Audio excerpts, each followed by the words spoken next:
বন্ধুরা, আজ আপনাদের নিয়ে যাব অপরূপ প্রাকৃতিক সৌন্দর্যে ভরা স্পিতি ভ্যালিতে। ফসিলসের গান তো শুনেছেন, জীবাশ্ম গ্রাম বা ফসিল ভিলেজ দেখেছেন কখনো?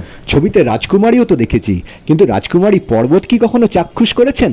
হিমাচল প্রদেশের স্পিতি জেলায় লানজা ভ্যালি সামুদ্রিক জীবাশ্মের উপস্থিতির কারণে জীবাশ্ম বা ফসিল ভিলেজ নামে পরিচিত, যার কিছু লক্ষ লক্ষ বছর আগের।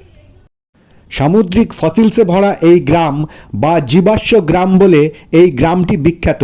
এখানে একটি মনিস্ট্রি তো আছেই, আর সঙ্গে পাহাড়ের দিকে তাকিয়ে থাকা বুদ্ধ মূর্তি, বিশাল বুদ্ধ মূর্তি, সেই বুদ্ধ মূর্তি দর্শন করব আমরা। চলুন তাহলে এই অ্যাডভেঞ্চারাস গ্রাম পেরিয়ে, যার চারপাশে আর্মি ক্যাম্পে ভর্তি, সেই গ্রামে ঢুকে পড়া যাক।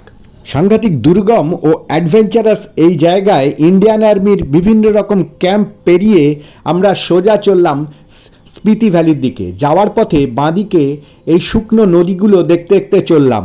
বর্ষার সময় এই নদীগুলি ভয়ঙ্কর হয়ে ওঠে। কমিক গ্রাম পেরিয়ে যেতে হবে আমাদের লানজা ভ্যালি এবং রাজকুমারী পর্বত। আমিও দেখব, আপনাদেরও দেখাবো।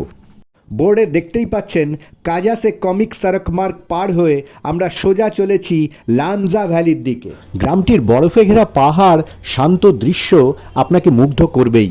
চারিদিকে এত বড় বড় সব পাহাড়, তার মাথায় বরফ, আর তারই মাঝে আর্মির এই গাড়িটিকে দেখুন, খেলনার মতো দেখাচ্ছে। তাহলে বুঝতেই পারছেন আর্মির এই লরিটির পার্সপেক্টিভে পাহাড়গুলি কত বড় এবং উঁচু।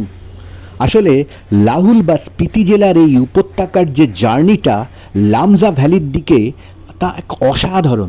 এখানে চাইলে হোমস্টেগুলোতে দু একদিন থেকেও যেতে পারেন।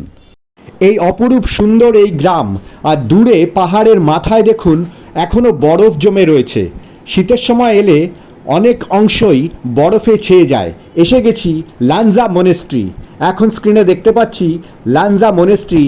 বহু বছরের পুরনো এই লানজা মনেস্ট্রি এবং পাহাড়ের দিকে তাকিয়ে থাকা বুদ্ধ মূর্তি। এই গ্রামটি বিখ্যাত এই পাহাড়ের দিকে তাকিয়ে থাকা বিশাল বুদ্ধ মূর্তির জন্য।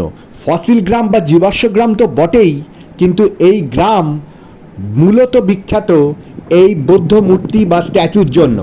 লানজা ভ্যালির ওপর থেকে এই আঁকাবাঁকা রাস্তাগুলো দেখতে অসাধারণ লাগে, আর চারিদিকে এই পাহাড়ে ঘেরা আর স্বচ্ছ নীল আকাশ আপনাকে মুগ্ধ করবেই। এবং এখানে একবার আসবার জন্য আপনাকে বলবো, অবশ্যই চলুন এবার বুদ্ধদেবকে সামনাসামনি একবার দেখে নিই। এখানে প্রায় 6 ডিগ্রি মতো টেম্পারেচার, কনকনে ঠান্ডা, তারই মধ্যে বুদ্ধদেব পাহাড়ের দিকে তাকিয়ে রয়েছেন, যার জন্য এই গ্রামটি পাহাড়ের দিকে তাকিয়ে থাকা গ্রাম। এখানে ইয়াক কাফে আমরা দেখতে পাচ্ছি। এখানে প্রচুর ট্যুরিস্ট আসেন, তাদের জন্যই এই কফি শপ। এখানে আপনারা বসে কফি খেতে পারবেন। বরফের কথা বলছিলাম যে, ওই যে দূরে পাহাড়ে বরফ দেখতে পাচ্ছেন নিশ্চয়ই। অসাধারণ এক প্রাকৃতিক সৌন্দর্য ভরা এই স্পিতি গ্রাম, যেখানে এখানে বুদ্ধদেব বসে রয়েছেন বহু বছর ধরে। বুদ্ধং শরণম গচ্ছামি, যা আপনাকে এক অদ্ভুত অনুভূতি দেবে, গ্যারান্টি দিয়ে বলতে পারি। তাহলে আর চিন্তা কি, ব্যাগেজ নিয়ে চলে আসুন স্পিতি ভ্যালি, আর বুদ্ধদেবের আশীর্বাদ নিয়ে যান। ফেরার সময় হয়ে গেলেও ফিরতে কিন্তু মন করছিল না। এখানকার নীল আকাশ, আঁকাবাঁকা রাস্তা, রাজকুমারী পর্বত। কিন্তু অবশেষে বিদায় জানাতেই হলো আমাদের পরবর্তী গন্তব্যের জন্য। আজকের মতো বাই।